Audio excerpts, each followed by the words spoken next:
Why was everyone so worried about Joleen? It was out of character for her just to disappear. Around the time she had gotten off work, there was no contact with anybody, no activity after that whatsoever. As an investigator, these type of situations do raise a lot of red flags. I would say at that point in time, he was the number one suspect. I care about her.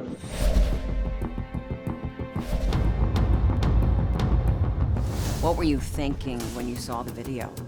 It was kind of one of those aha moments in the case.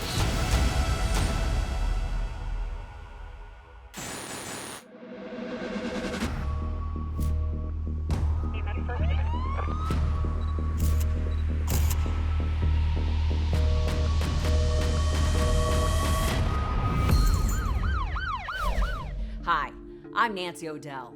Today's Crime Exposé takes us to Fernandina Beach, Florida.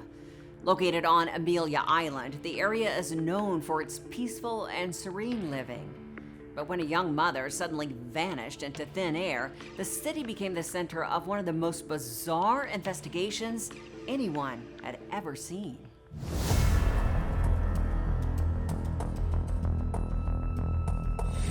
It was Monday, May 14th, when the mother of 34-year-old Joleen Cummings walked into the Nassau County Sheriff's Office to report her daughter missing. She hadn't spoken with Joleen in a few days, and no one could get in touch with her. It was very unusual for her not to pick up a phone if she was called, to answer texts. Joleen's mother said the last time they spoke was on Friday, when they talked about their plans together for the upcoming weekend. Sunday was a special day for both of them. What was Joleen celebrating that weekend? It was both Mother's Day and her birthday, and she was very much looking forward to spending time with her kids that weekend. Joleen's mom said she first began to worry when she learned Joleen had never picked up her kids from her estranged husband's home. When she failed to show for that meeting, her estranged husband took their children to her mother's house, and that's really when her mother got concerned. And then, when Joleen didn't show up to her own birthday party and Mother's Day dinner, her mother's gut told her something was terribly wrong. It was out of character for her just to disappear. Everyone agreed it seemed odd, and the sheriff's department launched an investigation. I just obtained as much information as I could. What kind of vehicle she was driving, any kind of bank account information, any social media. Detectives also wanted to try to pinpoint the last time anyone saw or heard from Joleen. Police learned that she was a hairstylist and had worked on Saturday the 12th. She was working her regular shift at Tangle Salon and supposed to close around 5, 6 o'clock that day. Detectives went to the salon and interviewed people there. They all said Joleen had been in a happy mood the last time they saw her. She had closed up with a co-worker named Jennifer Seibert. Sergeant Harrington called her. Before I even got a chance to try to explain myself or explain any further about Joleen being reported missing, she went into a long explanation about how she could not be involved in a police investigation. He thought it was odd, but not out of the norm in his line of work. It's certainly not unusual for me to find people who do not like to deal with police officers. Some people just don't want to be a part of the investigation. The sergeant moved on. He learned that Joleen's SUV was gone too. It wasn't in the salon's parking lot. Police created a flyer and asked the public for help in finding her. So the sheriff's office put out BOLOs, which is be on the lookout for Joleen's vehicle and for anyone who had any information or had talked to Joleen. We released that both on the sheriff's office website and to all the local media and news outlets. Joleen's disappearance made no sense, and when her cell phone and financial records came back, the mystery deepened. So when was the last time that you found activity on Joleen's accounts? It was just immediately around the time that she had gotten off work on that Saturday afternoon. There was no contact with anybody, no activity after that whatsoever. Sergeant Harrington went to Joleen's home to see if he could get any clues from there. Her parents had the key and let him inside. What he discovered was troubling. So what did you see when you walked in the home? When I went into Joleen's home, I noticed that there was quite a bit of disarray in the home. There was damage to the walls. It looked like somebody punched holes in the sheetrock. There were cabinet doors that were hanging by one hinge. Sergeant Harrington wondered if Joleen had made it home, only for something to have happened to her there. Caused me quite a bit of concern because it looked like there had been a violent incident in the house. I didn't see any type of blood or anything, but there had definitely been a lot of damage and vandalism to the home. Detectives quickly turned their attention to Joleen's estranged husband, Jason Cummings. It was not a easy divorce. There were some problems. There was some custody issues. As an investigator, these type of situations do raise a lot of red flags. Police wondered if a fight over custody of their kids could have led to something more sinister.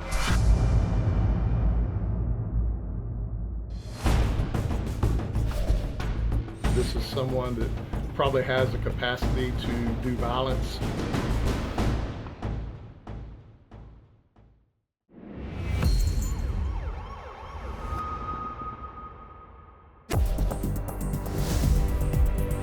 Detectives investigating the disappearance of Joleen Cummings brought her estranged husband, Jason Cummings, in for an interview.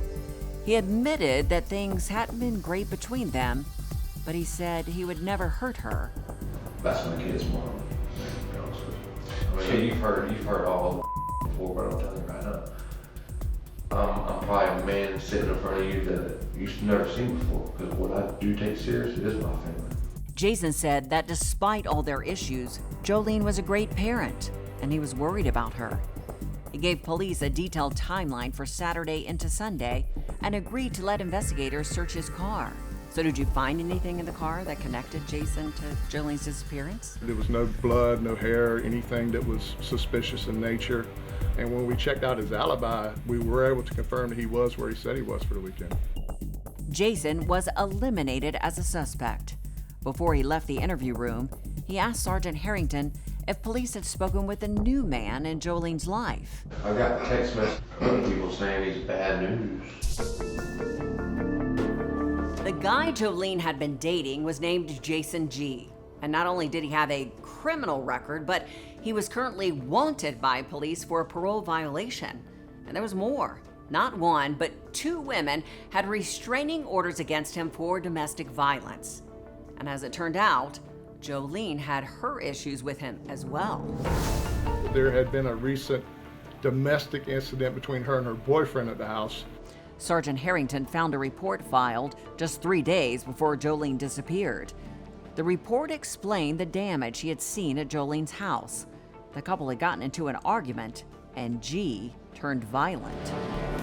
He became very upset and started breaking the cabinets in the home and punching the walls. So I'm sure you were worried then that if Jason had been involved in Joleen's disappearance, that she might be in harm's way. Obviously, this is a person with a temper. This is someone that probably has the capacity to do violence. And to make matters worse, when investigators went to speak with G, it appeared as if he had taken off. I would say at that point in time, he was the #1 suspect. It was an all hands on deck to find G, and eventually one of his own friends gave up his location and police moved in. He did not go peacefully, so to speak. He didn't fight, but once law enforcement realized he was in the home, they had to go in and bring him out, and he was found hiding underneath a bunch of cardboard boxes in one of the bedrooms of the home. He was arrested for the probation violation and taken to the sheriff's office for an interview. G insisted he hadn't been in hiding because he did something to Joleen. He said it was because he knew there was a warrant for his arrest, and he didn't want to go back to jail. I don't know where she's at, man. But I care about her. Like, she is one of the main things in my life that makes me even want to be here. And I love her. I honestly love her. I would never hurt her. Investigators were still suspicious, but they had nothing to prove Joleen had even been the victim of a crime. Then, just 2 days later, someone reported finding an SUV that they believed belonged to Joleen Cummings. What happened next would change the course of the investigation. And at that point in time, I was thinking this may be a homicide investigation, not just a missing person.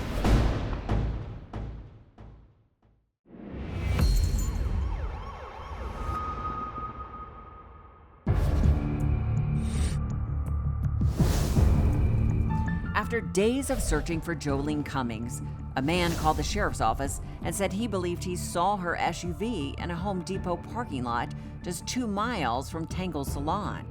The sheriff's office went to a parking lot at Home Depot and confirmed that that was Jolene's vehicle.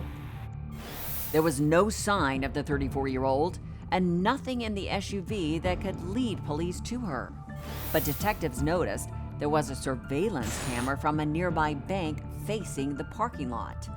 They pulled the footage and saw Joleen's SUV being driven into the lot at 1:17 a.m. on May 13th. Which would have been Sunday morning after she worked on Saturday. We were able to see the vehicle being parked where we found it, and we were able to see just one person exit the vehicle. The video was too grainy to identify anyone, but detectives could see that the person was dressed in all black clothing. We could also tell just by the stature of the person that it did not appear to be Joleen. As the person walked away, investigators knew that there was only one business in that direction that would have been open at that hour, the local gas station and mini mart, which also had surveillance cameras. When I looked at the security video, it was kind of one of those aha moments. The person in all black was Joleen's co-worker, Jennifer Seibert, the one who didn't want to speak with police. What was the reaction when everybody saw who it was? We were shocked that it was one of her co-workers. That was not the person that we were thinking may have been involved with her disappearance. Not only could they see Seibert on camera, as they looked closer, it appeared as if she had been in a fight. She had injuries to her face, including underneath one of her eyes, what looked like a large fingernail scratch. And at that point in time, I was thinking this may be a homicide investigation, not just a missing person. Detectives were now on the hunt for Jennifer Seibert, but finding her wasn't going to be easy. The salon employee said she never came back to work, and when investigators went to the home she listed on her job application, they discovered she had told another lie. I went to that address in Fernandina Beach, and not only was she not there, that address was non-existent. As they continued to search for her, Sergeant Harrington sent a crime scene unit to do a forensic examination of the salon, using luminol to see if there was any blood evidence not visible to the naked eye. And what did they find? The entire salon more or less just lit up like a Christmas tree. There was blood on the floors, there was blood on the wall. You could physically see in some areas what looked like somebody who used a mop to clean up. The amount of blood discovered led Sergeant Harrington to a heartbreaking conclusion. There was no doubt in my mind that not only was I working a homicide, but that Tango Salon was where the homicide occurred. As everyone tried to process that reality, Jennifer Seibert's phone was tracked to a nearby rest stop. She was inside her car, and when she came out, detectives noticed the obvious injuries to her face. Once again, she tried to deflect when asked about Joleen. Jennifer had made the statement to me that her and Joleen were not close, that they weren't friends, they would only work together a short period of time. So I replied to her, so have you ever been in her vehicle? Have you ever driven her vehicle? And she said, no. Like I told you, we're not close. The surveillance video proved she was lying, and the sergeant knew he needed to get her into custody before she either fled or hurt anyone else. He arrested her for grand theft auto for being in possession of Joleen's SUV without her permission. Joleen's car was searched, and inside, investigators found evidence that tied Jennifer to Joleen's murder. There was a kit that a hairdresser would have with scissors in it. When you took a close look at the scissors, if you looked at where the two pieces of the scissors are held together with a screw, there was a Phillips head screw there, and in the very head of the screw, there was some dark color substance. We tested that substance, and not only did it come back to be blood, it come back to be Joleen's blood. But that wasn't all. And probably the most chilling thing was a Walmart receipt from Fernandina Beach that had some items that were obviously not just used for cleanup, but also likely used to dismember Jolene's body. Investigators discovered surveillance video from a dumpster behind Tangle's salon on May the 12th, which they believed showed what happened to Jolene's body. And we were also able to observe Jennifer Seibert taking several bags, very, very heavy bags, out to the dumpster. And it wasn't just once, it was several times all throughout the night she was doing this. Jennifer Seibert was charged with the murder of Joleen Cummings. Investigators now knew the who, but no one could understand the why. That is, until they sat down to interview her and she dropped a bombshell that no one could have ever predicted. She told me, well, I might as well go ahead and tell you because when you run my fingerprints, you're going to know. She said, my name is not Jennifer Seibert. My name is Kimberly Kessler.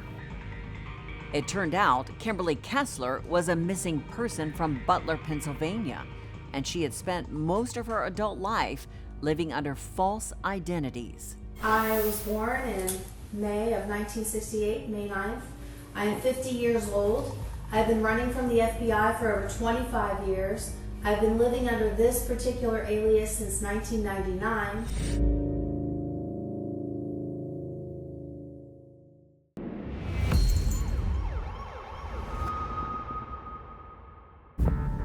It was a real-life version of the movie Catch Me If You Can. Kimberly Kessler had gone from one alias to the next, proud of how she had hidden her true identity for so long. Are you going to write a book one day? I don't even know if anyone will believe it, but the FBI has a record, so you know it's true, okay? Look it up. It sounds like a bunch of crap. Look it up. They have a record. It's true. It quickly became clear to detectives that the only thing that really mattered to Kessler was leading this secret life. I believe she enjoyed knowing that she was able to fool everybody throughout the years, that she was smarter than everybody else. But there was one person who wasn't fooled. Detectives learned about a conversation Joleen had the day before she was murdered. She had called Kimberly Kessler out and said, you're not who you say you are. You're fake. I'm going to find out who you are.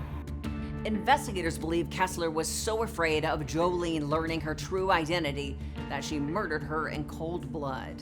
Kimberly Kessler was found guilty of first-degree murder and sentenced to life in prison without the possibility of parole.